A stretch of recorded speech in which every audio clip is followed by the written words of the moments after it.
Gazze'nin zaferi hepimizin uzun zamandır 400 küsür gündür beklediğimiz bir zaferdi. Bu zaferi en içten duygularımızla, kalbi duygularımızla yaşayarak onların yanında bulunduğumuzu hissederek kutluyoruz. Gazze uzun zamandır soykırım altında. Gazze yetim bırakıldı. Gazze öksüz bırakıldı. Gazze'de çocuklar katledildi.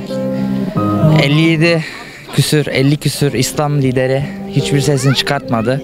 Gazze öksüz bırakıldı ve Gazze zaferini kazandı. Rabbim inşallah bu zaferlerin de devamını getirecektir.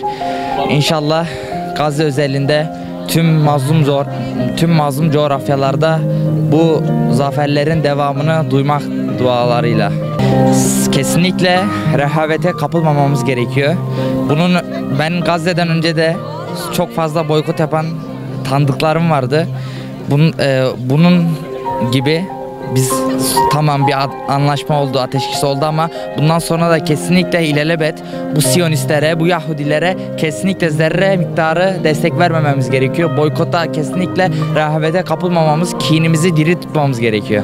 Tabii öncelikle Gazze'de yaşanan bu soykırımdan dolayı oluşan bu ateşkesi çok olumlu görüyoruz.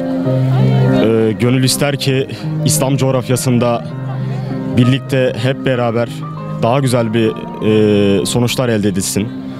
Daha güzel bir ortam, elverişli ortam oluşsun kanaatindeyiz. Çocukların ölmediği, yine aynı şekilde mazlum milletlerin hep birlikte yaşayabildiği, Müslümanların zulüm görmediği bir dünyada yaşamak dileğiyle diyoruz. Oradaki kardeşlerimize Çukurova Üniversitesi'nden, Adana'dan selamlarımızı, sevgilerimizi iletiyoruz. Boykot hususunda boykot çok kıymetli Müslümanlar açısından.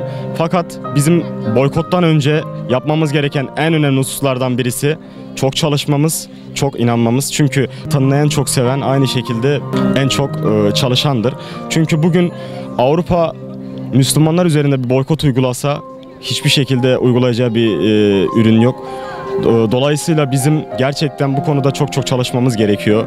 Özellikle de Avrupa'nın silahıyla bizim onları vurmamız gerekiyor. Kendimizi her alanda geliştirerek bu boykot ürünlerine yönelik de aynı şekilde Müslümanların, insanlığımızın, geleceğimizin teminatı olan bizlerin bu konuda ilimde aynı şekilde çok ilerlememiz gerektiği kanaatindeyim. Üstad Necip Fazıl diyor ya, öz yurdunda garipsin, öz vatanında parya.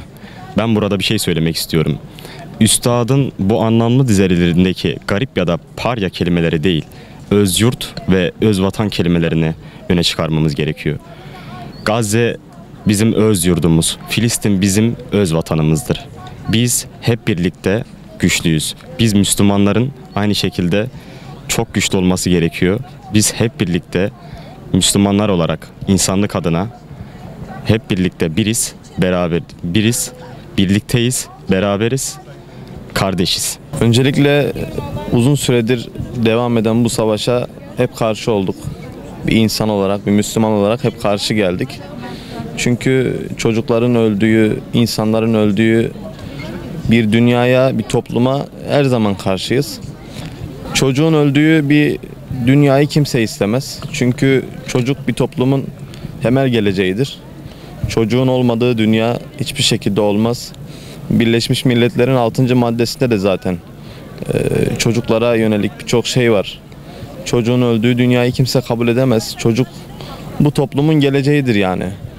Çocuğun haklarını, eğlencesini, eğitimini, sporunu istismar kimse edemez. Biz buna her zaman karşı geldik.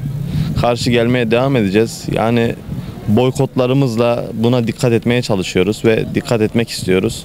Ve herkesin de duyarlı olmasını ben rica ediyorum. Çünkü gerçekten bir boykot ürünü çok şeye sebep oluyor orada belki de. Bunu bilmiyoruz ama sebep oluyor ve boykota duyarlı olmamız gerektiğini düşünüyorum. Bir insan olarak, bir Müslüman olarak ben sizlere çok teşekkür ediyorum. İnşallah ateşkes kalıcı olur.